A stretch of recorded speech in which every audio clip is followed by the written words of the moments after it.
अगर आप भी स्टॉक मार्केट से पैसा कमाना चाहते हैं तो एक चीज़ में आपको मास्टरी करनी पड़ेगी, वो है सपोर्ट एंड रेसिस्टेंस।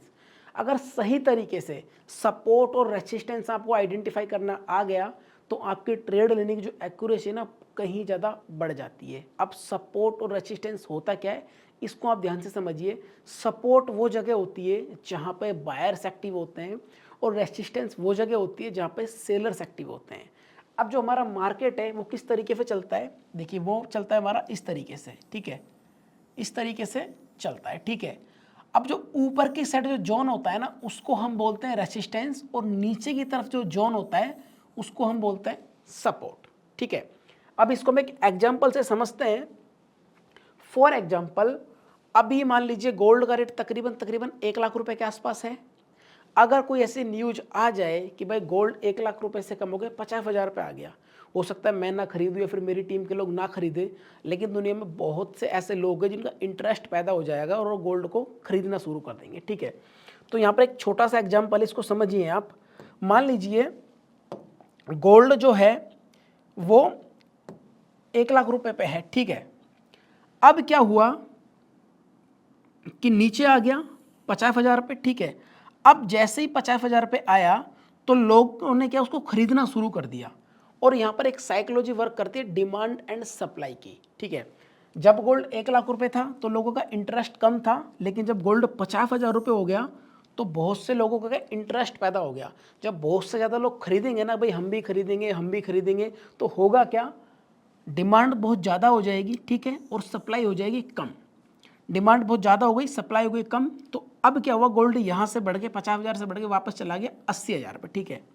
अब कहीं ना कहीं तो लोग प्रॉफिट बुक करेंगे ना, ठीक है। अब मान लीजिए यहाँ पर प्रॉफिट बुक किया, ठीक है, क्योंकि सिंपल सी बात है 50,000 में खरीदा और 80,000 में बेच रहे हैं तो 30,000 का बेनिफिट हो रहा है, ठीक है। तो हल्का सा क्या हुआ, मार्केट यहाँ से नीचे आ गया, ठीक है। लेकिन अभी भी कुछ बायर्स को ऐसा लग रहा है कि भाई पहले गोल्ड 1 लाख था तो हो सकता है इस बार 1.5 लाख चला जाए। अब यहाँ पर क्या हुआ, सेलर्स एक्टिव थे, रेसिस्टेंस में मैंने आपको बताया सेलर्स बैठे होते हैं और सपोर्ट पे बैठे होते हैं बायर्स। तो यहाँ से वापस इन्होंने बेचना शुरू किया, लेकिन बायर्स ने बोला नहीं नहीं ये और ऊपर जाएगा, तो सिंपल सी बात है यहाँ से भी इसको कट करके ये और ऊपर चला गया, ठीक है। अब यहाँ पे 1 लाख प्लस चला गया, आप ऐसा मान सकते हैं, ठीक है। अब इसको आप है ना एक स्टॉक मार्केट के एग्जाम्पल से समझिए। पहले मैं इसको एक बार इरेज कर देता हूँ, फिर आपको इजीली समझ में आएगा, ठीक है। इनको मैं कर देता हूँ पहले साइड में, जो भी मैंने ये रखे हुए हैं लगा के, ठीक है। अब आप रियल मेथड से समझिए कि किस तरीके से ये वर्क करता है, ठीक है। मान लीजिए कोई एक शेयर है, ठीक है, उसका प्राइस है 100 रुपीज़, ठीक है, 100 रुपये प्राइस है, ठीक है। लेकिन अपने प्राइस से वो नीचे गिरता गिरता गिरता गिरता आगे कितने पे, 50 रुपये पे, ठीक है। अब जैसे ही 50 पे आया तो यहाँ पे नीचे सपोर्ट पे कौन बैठा होता है, यहाँ बैठा होता है बायर्स। उनका इंटरेस्ट पैदा हो गया, वो नहीं चाहते हैं कि ये 50 से और नीचे गिरे, वो चाहते हैं कि ये 50 से वापस 70 80 90 पहुँच जाए। तो यहाँ पर जैसे ही इन्होंने खरीदना शुरू किया तो मार्केट चला गया ऊपर की तरफ, ठीक है। और यहाँ पे इसका प्राइस हो गया 80 रुपये या 70 रुपये हो गया, ठीक है। अब यहाँ पर जैसे थोड़ी सी प्रॉफिट बुकिंग आई तो हल्का सा ये नीचे आया, ठीक है। तो सेलर्स ने बेचना शुरू किया, बायर्स कर नहीं है और ऊपर लेके जाएंगे, तो ये चला गया और ऊपर, यानी कि रेसिस्टेंस टूटा, ठीक है। तो स्टॉक मार्केट में ऐसा माना जाता है कि जब कोई रेसिस्टेंस ब्रेक होता है ना पहला वाला, ठीक है, तो जो शेयर प्राइस है वो दूसरे रेसिस्टेंस तक जाता है, ठीक है।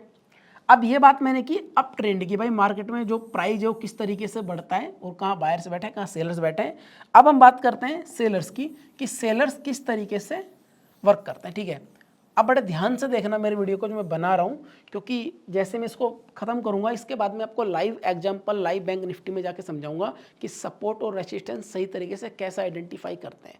मैं रियल बता रहा हूँ, अगर आपने सपोर्ट और रेसिस्टेंस सही तरीके से आइडेंटिफाई करना सीख लिया ना तो आपकी जो ट्रेड लेने की एक्यूरेसी ना बहुत ज़्यादा बढ़ जाएगी।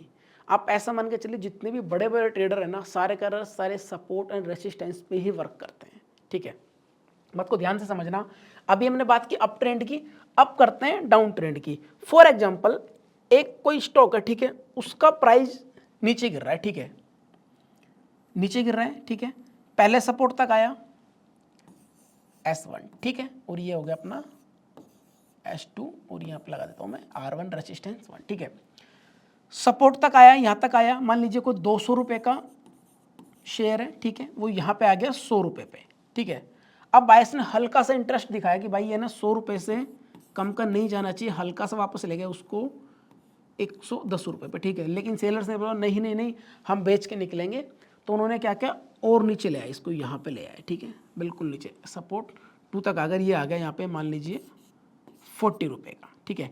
यानी कि जब एक सपोर्ट ब्रेक होता है तो दूसरे सपोर्ट तक मार्केट जाने की संभावना होती है, और एक रेजिस्टेंस ब्रेक होता है तो दूसरे रेजिस्टेंस तक मार्केट जाने की संभावना होती है। तो मैं उम्मीद करता हूँ ये कंसेप्ट तो आपका बिल्कुल क्लियर हो गया होगा कि सपोर्ट और रेजिस्टेंस क्या होता है। एक बार वापस मैं समझा देता हूँ। जो ऊपर की तरफ जो होता है, ठीक है, वो रेजिस्टेंस है, और नीचे की तरफ है वो है सपोर्ट, ठीक है। अब ये कंसेप्ट तो खत्म, अब मैं आपको लाइव मार्केट में समझाता हूँ। अब जो लास्ट जो मार्केट था यहाँ पे देखिए 29 सितंबर का था, यहाँ पे 28 हो जाएगा, नहीं 28 और 27 का ऑफ था, तो 26 यहाँ पे आ गया, ठीक है। तो अब देखिए ये वैसे मैंने कैंडल स्टिक 5 मिनट पे किया हुआ है, लेकिन जब कभी आप सपोर्ट एंड रेजिस्टेंस ड्रॉ करें तो आप इसको चेंज करके 15 मिनट कर लीजिए, क्योंकि 15 मिनट में का थोड़ा बेटर हो जाता है, ठीक है। अब देखिए यहाँ पे बहुत सिंपल है, एक बार मार्केट देखिए यहाँ पे आया, ठीक है, यहाँ पे मार्केट आया, ठीक है। सिर्फ इसको आप थोड़ी देर के लिए भूल जाइए, इधर वाला पार्ट है ना, इसको आप भूल जाइए, सिर्फ इसको याद रखें। मार्केट यहाँ पे आया, यहाँ पे आपने क्या सिंपली किस तरीके से एक लाइन को ड्रॉ कर दिया, ठीक है। अब इसके आगे मार्केट आया आपको पता नहीं है, ठीक है।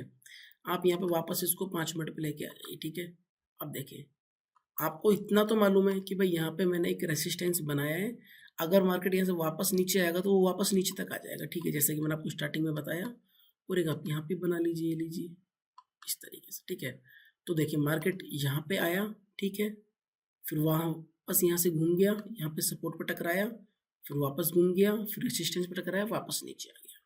इस तरीके से मार्केट चलता है, ठीक है, कि भाई यहाँ से सेलिंग आई, फिर यहाँ से वापस बाइंग आ गई, फिर यहाँ से वापस सेलिंग आ गई, ठीक है। लेकिन कभी कभी क्या होता है, इसको ब्रेक कर देगा ना, ये मान लीजिए इसने इसको ब्रेक कर दिया, तो हो सकता है अगला जो रेसिस्टेंस है वहाँ तक जाए। ये भी मैं आपको दिखा देता हूँ, पीछे एक दो एग्जाम्पल मैं आपको दिखा देता हूँ आपको, ताकि जल्दी समझ में आ जाए। लेकिन पहले मैं इसको 15 मिनट पे कर देता हूँ। तो मैंने जो लाइनें ड्रॉ की थी पहले उनको मैं डिलीट कर देता हूँ, ताकि आपको कुछ कन्फ्यूजन ना रहे, ठीक है। अब 15 मिनट में क्या होता है, इस तरीके से काफ़ी सारे में कैंडल नज़र आ जाती है, ठीक है। अब आप ये वाली जो मैं लाइन देखिए यहाँ पे ड्रॉ कर रहा हूँ ना, इस तरीके से, ठीक है, इस तरीके से, ठीक है। इसका इधर वाला मार्केट देखिए, इधर वाला जो मार्केट आप इसको मत देखिए थोड़ी देर के लिए, क्योंकि मैं बहुत शानदार भी चीज़ आपको बताने जा रहा हूँ, ताकि आपको लगेगा कि यार सच में यार ये काम तो करता है, ठीक है। इधर का आप मार्केट भूल जाइए। आपने मान लीजिए ये वाला मार्केट देखा, ठीक है। अभी मैंने क्या किया, यहाँ पे एक हॉरिजॉन्टल लाइन ड्रॉ की, ठीक है। बेसिकली एक लाइन वर्क नहीं करती इसमें, ठीक है। आपको एक ना वर्टिकल रहेगा ना एरिया बनाना पड़ता है, ठीक है। जैसे कि मान लीजिए मार्केट यहाँ पे 2-3 बार आया, ठीक है, देखिए यहाँ पे आया, ये देखिए यहाँ पे मार्केट आया, ठीक है, फिर ऊपर गया, फिर यहाँ पे आया, फिर ऊपर गया, फिर यहाँ पे आया, ठीक है। यानी कि 2-3 बार मार्केट यहाँ पे आ गया है। तो आप क्या करें, यहाँ पे इस तरीके से सिंपली एक जोन ड्रॉ कर लीजिए, इस तरीके से। ये देखिए मैं ऐसे बना लेता हूँ उसको इस तरीके से, यानी कि 10-15 पॉइंट ऊपर नीचे आप कर सकते हो इसको इस तरीके से, कि तो यहाँ से मार्केट वापस चला गया, यहाँ से भी, यहाँ से भी, ठीक है। इसको चाहे थोड़ा सा और आप इस तरीके से कर लीजिए, ठीक है, सिंपल है। अब आपको क्या करना है, ये जो है ना, इसको आप इस तरीके से कुछ मत कीजिए। यहाँ पे आपने मान लीजिए आज का जो मार्केट था, यानी कि जो भी मार्केट डेट क्या थी इसमें 14 अगस्त, ठीक है, यहाँ तक आपने बना लिया। उसके बाद आप सिंपल इसको इस तरीके से ले जाइए, कुछ नहीं करना आपको। बात को ध्यान रखना कि 14 अगस्त को हमने ड्रॉ किया था ये, ठीक है, इस तरीके से आप इसको ले गए, ठीक है। 15 मिनट में मैंने इसको बनाया है। अब मैं क्या करूँगा, सिंपली ट्रेड लेने के लिए इसको 5 मिनट में कर लेता हूँ, ठीक है। ये देखिए ये आपका 5 मिनट ऑटोमेटिक आ जाएगा। हम कहाँ पे थे, हम थे 28 अगस्त पे थे, 14 अगस्त पे, सॉरी, ठीक है। अभी हम यहाँ पे 8 अगस्त पे, ठीक है, अभी हम यहाँ पे हैं 8 अगस्त पे। तो इधर भी मैं थोड़ा सा इसको बढ़ा देता हूँ। देखिए पीछे में आपको कहीं ना कहीं सपोर्ट तो मिल ही जाएगा, ये देखिए काफ़ी सारा सपोर्ट है, ठीक है। अभी हम 8 अगस्त पे थे, अब ध्यान रखना इसको मैं कर देता हूँ अभी फिलहाल 5 मिनट पे, ठीक है। अब हमें कहाँ जाना है, हमें जाना है 8 अगस्त पे, ठीक है, 17 सितंबर। इसको फटाफट फटाफट मैं 8 अगस्त पे लेके जाता हूँ, सॉरी 21 जुलाई आ गया है, तो एक सेकेंड, 12 अगस्त, ये देखिए 8 अगस्त पे आ गया, ठीक है। और मैंने इसको 5 मिनट किया है, ठीक है। अब देखिए यहाँ तक तो हमें मालूम था, क्योंकि हमने खुद से इसको ड्रॉ किया है, ठीक है। ध्यान से समझना मेरी बात को आप, ठीक है। वो एक सेकंड, थोड़ा सा सर गया, वापस आ गया, ठीक है। 8 अगस्त पे था, ठीक है। अब हमने ये ना जोन बना रखा है, ठीक है। तो देखिए मार्केट यहाँ पे आया 13 अगस्त को, ठीक है। यहाँ पे मार्केट आया, यहाँ से फिर ऊपर चला गया, ठीक है। ये हमारा जोन है। अगर इस जोन में मार्केट आएगा और कोई भी बुलिश पैटर्न बनाएगा या बुलिश कैंडल बनाएगा तो मार्केट के ऊपर जाने के चांस होता है, ठीक है। अगर मान लीजिए मार्केट ऊपर ना जाके इसको ब्रेक कर देता है, ठीक है, तो हो सकता है मार्केट अगला जो सपोर्ट है वहां तक जा सकता है, ठीक है। लेकिन अभी आप इस वाले पैटर्न को समझिए जो मैं समझाना चाह रहा हूँ आपको, ठीक है। अब आगे चलते जाइए आप, ठीक है। इस तरीके से ये गैप ओपन हुआ, नो प्रॉब्लम, ठीक है। ये देखिए मार्केट इसके नीचे ओपन हुआ तो नीचे ही आ गया, ठीक है। और देखिए एग्जांपल में दिखाता हूँ आपको, थोड़ा सा इसको इस तरीके से करता हूँ। ये देखिए, देखिए यहाँ पे ब्रेकआउट का आ गया, ठीक है। अब एक बात ध्यान से समझना मेरी बात को आप, अगर मार्केट, ठीक है, इस तरीके से नीचे आ रहा है, ठीक है, तो ये जो वर्क करेगा ये करेगा सपोर्ट का वर्क, ठीक है। अब अगर मार्केट मान लीजिए इस तरीके से मार्केट ऊपर की साइड जा रहा है इस तरीके से, ठीक है, तो ये जो एरिया वर्क करेगा ये करेगा रेसिस्टेंस का, ठीक है। बात क्लियर। अब देखिए यहाँ पे हमने उसको ड्रॉ किया था, यहाँ पे इसने इसको ब्रेक किया, ठीक है, इसको ब्रेक किया यहाँ पे और यहाँ पे सपोर्ट लिया हल्का फुल्का और ये वापस से ऊपर निकल गया, ठीक है। ये देखिए मैं आपको देखो, सॉरी इसको मैं डिलीट करता हूँ। ये देखो ऊपर निकलेगा ना मार्केट, और आगे देखिए आप, आपको इजीली समझ में आ जाएगा। ये देखिए वापस यहाँ पे सपोर्ट मिला, ठीक है, मार्केट को यहाँ पर टच किया, वापस गया, वापस गया, वापस गया, वापस गया, यहाँ पर जैसे इसने ब्रेक किया तो मार्केट नीचे आ गया। तो इस तरीके से सपोर्ट एंड रेसिस्टेंस वर्क करता है, ठीक है। आप अच्छे से ड्रॉ करना सीखे, प्रैक्टिस करें ज़्यादा से ज़्यादा, जितना प्रैक्टिस करेंगे उतना ज़्यादा आप इसके अंदर क्लियरिटी ला पाएंगे। तो मैं उम्मीद करता हूँ आज का जो सपोर्ट और रेसिस्टेंस का जो वीडियो था ना आपको बहुत ज़्यादा पसंद आया होगा। अगर आपको हमारा वीडियो पसंद आया है ना तो लाइक ज़रूर करें। अगर कुछ डाउट है तो आप कमेंट भी करें, मैं हर कमेंट का रिप्लाई करने की पूरी कोशिश करता हूँ। अब मैं मिलता हूँ किसी नेक्स्ट वीडियो में, तब तक के लिए थैंक यू।